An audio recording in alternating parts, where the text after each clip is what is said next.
Universe நேயர்களுக்கு எனது அன்பான வணக்கத்தை தெரிவித்துக் கொள்கிறேன் தோழர்களே. விடுதலை சிறுத்தைகளோட மாநாடு உளுந்தூர்பேட்டையில நடந்தது. பிரபல்யமான ஒரு கூட்டத்தை, ஒரு கட்டுக்கடங்காத ஒரு கூட்டத்தை போல் காணொளிகள் நமக்கு காணப்பட்டது. திருமாவளவன் அவர்கள் சொல்லுகிற பொழுது, கரூரை போல ஒரு சம்பவம் நடந்துவிடக் கூடாது என்பதற்காக நான் இந்த கூட்டத்தில் பேசுவதை குறைத்துக் கொண்டேன், தீர்மானங்கள் வாசிப்பதை நான் நிறுத்திவிட்டேன் என்று சொன்னார். சரி, நியாயமான ஒண்ணுதான்.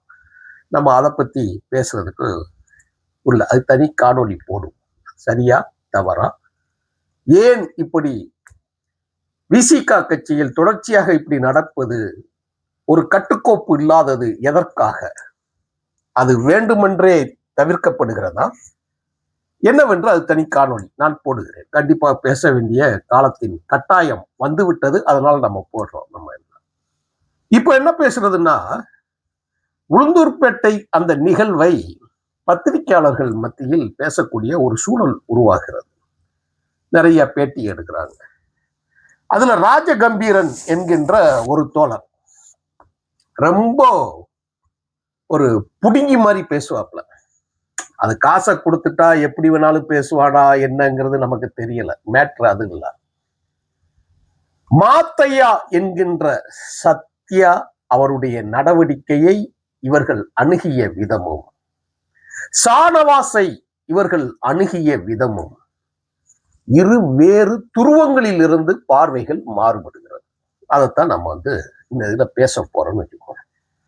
ஒரு கண்ணு இருக்கு, நான் இப்ப கண்ணாடி போட்டிருக்கேன் தோழர்களே.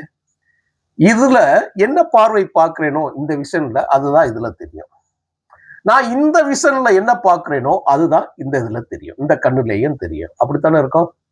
பத்திரிகையாளர்களின் தர்மத்தின்படி உண்மை எப்படி இருக்கணும் சொல்லுங்க? ஒரு கண்ணாடியை போட்டு பார்க்கறியா, இல்ல ஒரு பார்வை பார்க்கியா? ஒன்னாத்தானே இருக்கணும்.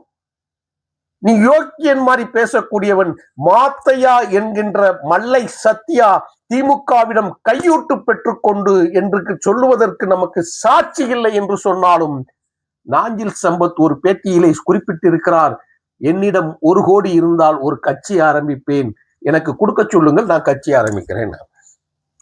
அப்ப அந்த பத்திரிகையாளர்கள் கேட்கிறாங்க, அப்போ காசு கொடுத்துதான் கட்சி ஆரம்பிக்கிறாங்களா? ஆமாம். இது ரத்த சாட்சி. இப்படித்தான் திமுகவில் இவர்கள் உருண்டு புரண்டு கொண்டு இருக்கிற பொழுது அவர்கள் கட்சியிடம் காசு வாங்கி கொண்டு ஒரு கட்சியை ஆரம்பிக்கக்கூடிய செய்தியை அவர்கள் சொன்னார்கள். அதுதான் உண்மையான செய்தி. முடிஞ்சு வச்சுல. சரி, இப்போ ஷானவாஸ் விடுதலை சிறுத்தைகளின் கூட்டத்திற்கு ஷானவாஸ் வரவில்லை.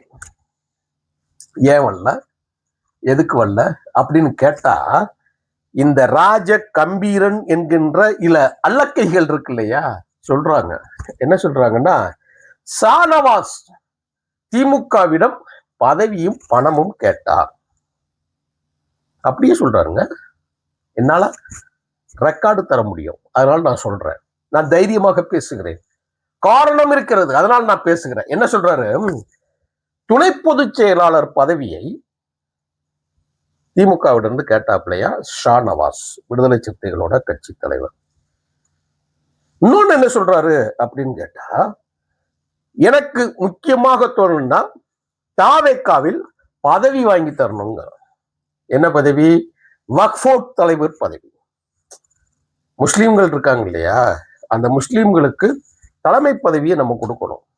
இந்த வக்ஃப் மொத்தமான சொத்துக்கள் சம்பந்தமாகவும் நடைமுறைகள் சம்பந்தமாகவும் சவுதிக்கு தலைமையான காஃபா செல்லுவதற்கு உண்டான சூழல்களை உருவாக்குவதற்கும் அதுக்கு உண்டான முழு பொறுப்புடைய அது ஒரு பதவி, அரசு பதவிக்கு இணையான ஒரு பதவி, அதை கொடுக்கணும் அப்படின்னு கேட்டதாங்க. அப்ப என்ன சொல்றாங்க, இவர் சொல்றாரு, விடுதலை சிறுத்தைகளிடம் முதன்மை செயலாளர் பதவி தரவில்லை என்று சொல்வதற்காக கட்சியின் பெயரை வச்சு எம்எல்ஏவை மட்டும் வைத்துக் கொண்டு அதன் மூலமாக வசூல் பண்ணி இன்னைக்கு எவ்வளவு பெரிய செல்வாக்குல இருந்தா தெரியுமா? இதே வாய் மறுமலர்ச்சி திமுகவை விட்டு மல்லை சத்யா உள்ளிட்ட கும்பல்கள் வெளியே போகின்ற பொழுது அவர்களுக்கு வேற வாக்கு சொன்னார். சொந்த கட்சிக்காரர்களை தக்க வைக்க தெரியாதவர்கள், சொந்த கட்சிகள் விமர்சனம் செய்கிறவர்கள், போய் வாய் கிளிய போய் பேசிட்டு வந்த இந்த யோக்கிய சிகாமணி தான் பேசிட்டு வந்தார். எல்லா கட்சிகளுக்கும் இந்த மாதிரி அறகுறை அல்லக்கைகளால் தான் இந்திய நாட்டின் ஜனநாயகங்கள் கழுத்து நெரிக்கப்படுகிறது என்பதுதான் உண்மை. சொல்றாங்க, திருமாவளவன் சானவாசம் தன்னுடைய காரில் ஏற்றிக்கொண்டு நேராக ஆதவ அர்ஜுனாவை போய் பார்த்தார். எதுக்கெடுத்தாலும் அவங்களுக்கு ஆதவ அர்ஜுனா தான். என்ன கேட்டேன்னா, வக்ஃப் போர்டு தலைவர் பதவி கேட்டாரு, கொடுக்கல, நாங்க என்ன செய்யறதுங்க. அதனால அவர் கட்சியை விட்டு மாறி போனாரு. அப்ப நீங்க திருமாவளவன் இல்லைன்னா நீங்க அடையாளம் எங்க? நான் கேட்கிறேன், வைகோ என்கின்ற 2 சொற்கள் இல்லை என்றால் மல்லை சத்யா உள்ளிட்ட கும்பல்கள் எங்கே? எங்கே போச்சு உன்னுடைய அடையாளம்? எங்கே போச்சு உங்களுடைய வார்த்தை? ஆளுக்கு ஒரு கண்டடியா கேட்பாங்க இல்லையா? அப்படித்தானே கேட்காங்க. அப்போ அதனால உளுந்தூர்பேட்டைக்கு ஷாநவாஸ் வரல. ஷாநவாஸ் எப்படிப்பட்டவர் என்று தெரியுமா? எப்படிப்பட்டவரா? வெக்கமே இல்லாம, நாக்குல நரம்பே இல்லாம, எனக்கு தெரிஞ்சவரா வேணா நீங்க கேட்டு சொல்லுங்கிறார். கேட்டு வேணா நீங்க சொல்லுங்கண்ணே. நான் தான் தைரியமா சொல்றேன். கார்ல திருமாவளவன் கூட்டு போனாரா இல்லையா? சரி இருக்கு. இந்த செய்தியை கசிய விட்டது யார்? கேப்போம்ல, இந்த செய்தியை கசிய விட்டது யார்? உன்னை ஓலம் விட்டு கத்த விட்டு வேடிக்கை பார்க்க வைத்தது யார்? நீ யாருக்காக இப்போது குலைக்கிறாய்? கேப்போம்ல. அப்ப திமுகவிடம் நாங்க நேரடியா குற்றஞ்சாட்ட முடியும் இல்லையா? சரி, திமுகவுடன் துணை பொதுச் செயலாளர் பதவி கேட்டாரா இல்லையா? சொல்லுங்க. இல்லையா? சரி ரைட்டு, நாங்க தரமாட்டேன்னு சொல்லிட்டோம், அதனால வெயிட் பண்ணிட்டு இருக்காராம். சரி, ஒரு கட்சியில் இருக்கக்கூடிய செய்திகள் கசிய விடப்படும், இல்லை என்றால் ஆட்கள் மூலமாக சொல்ல வைக்கப்படும். சொல்லிட்டான். அப்புறம் ஷாநவாஸ் என்ன சொல்றாரா, ஆள்களை வைத்து, இணைய கூலிகளை வைத்து எழுத விடுகிறார்களாம். ராஜகம்பீரன் உள்ளிட்ட வகையராக்களே, நீ யாருக்காக கூலியாக இப்பொழுது நீ பேசிக்கொண்டு இருக்கிறாய் என்று உனக்கு தெரியுமா? அப்ப நீ யாரோட வாய்ஸாக நீ கூவிக்கிட்டு இருக்கிற? சொல்லுங்க. எல்லாமே பணம், எல்லாமே பதவி என்று பேசிவிட்ட பிறகு ஒரு கண்ணுல இங்கிட்டு பார்க்கிறது, இன்னொரு கண்ணு உனக்கு மாறுபாடுனா தெரிகிறது என்று சொன்னால் நீயும் விலை போகிற அந்த கும்பலை சேர்ந்தவன் தான். வார்த்தைகளை நான் கடுமையாக பேசுவதற்கு தவிர்ப்பதற்கு முயற்சி செய்கிறேன். அதான் சொல்றோம். இதே மல்லை சத்யா கட்சி ஆரம்பிக்கின்ற பொழுது இவங்கெல்லாம் போய் மாமல்லபுரத்துல போய் ஒரு ஸ்டார் ஹோட்டல்ல போட்டு இந்த நாஞ்சில் சம்பத்து, இந்த ராஜகம்பீர, இந்த ஐயனாத இப்ப குலைச்சிக்கிட்டு இருக்காங்கல்ல, கத்திக்கிட்டு இருக்காங்கல்ல, விஜய் ஆட்சிக்கு வந்த உடனே அதை தாங்க முடியாம துடிக்கிறாங்க இல்லையா? நானும் எதிர்த்தவன் தான். திமுகவின் ஜனநாயக படுகொலை, திமுகவின் அக்கிரம போக்கு, கூட்டணி கட்சிகள் என்கின்ற அடுத்த கட்சிகள் தன்னை தாண்டி இருக்கக்கூடாது என்கின்ற நினைப்பு, அடுத்ததாக அண்ணா திராவிட முன்னேற்ற கழகத்தின் பொதுச் செயலாளர் எடப்பாடியை முதலமைச்சராக ஆக்கிவிட்டு ஜனநாயக படுகொலை செய்வதற்கு இவர்கள் துணிந்து விட்ட பிறகு இந்த பேராபத்தை செய்யக்கூடிய திராவிட முன்னேற்ற கழகம் அழிக்கப்பட வேண்டும், அவர்கள் ஒருபோதும் வரக்கூடாது என்று சொன்ன புரட்சி தலைவர் எம்ஜிஆர் அவர்களுடைய வாக்கு தான் நமக்கு நினைவு வரும். இவன் வேஷம் போட்டுக்கிட்டு அலைஞ்சிருக்கிறான். நம்ம என்ன ஆதரிச்சோம்?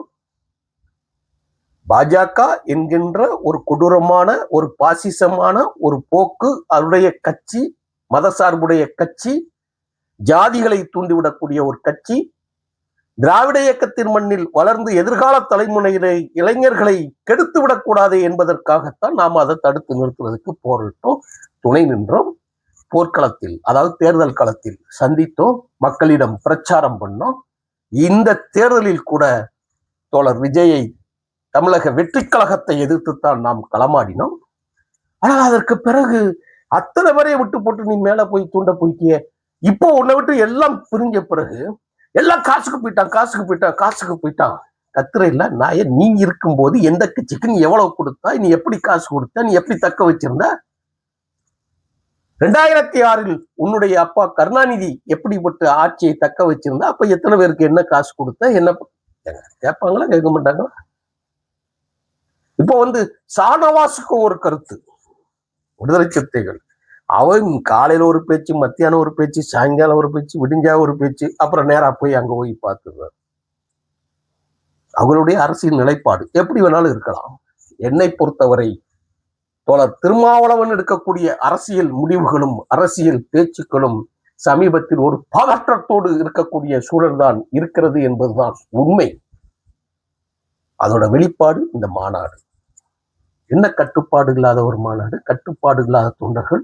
இப்படித்தானே விஜய் ரசிகர்கள் இருந்தார்கள். இதை ரசிகர்கள் என்று தானே சொன்னீங்க, தொண்டர்கள்னு சொல்லலை இல்லையா? இப்போ உங்களை எப்படி சொல்றது? விஜய் ரசிகர்களையே தொண்டர்களை தற்குறி என்று சொன்னீர்களே, இப்ப நீங்க யாரு? அடுத்த காணொலியில் பேசுவோம் தொடர்ந்து. நன்றி, வணக்கம்.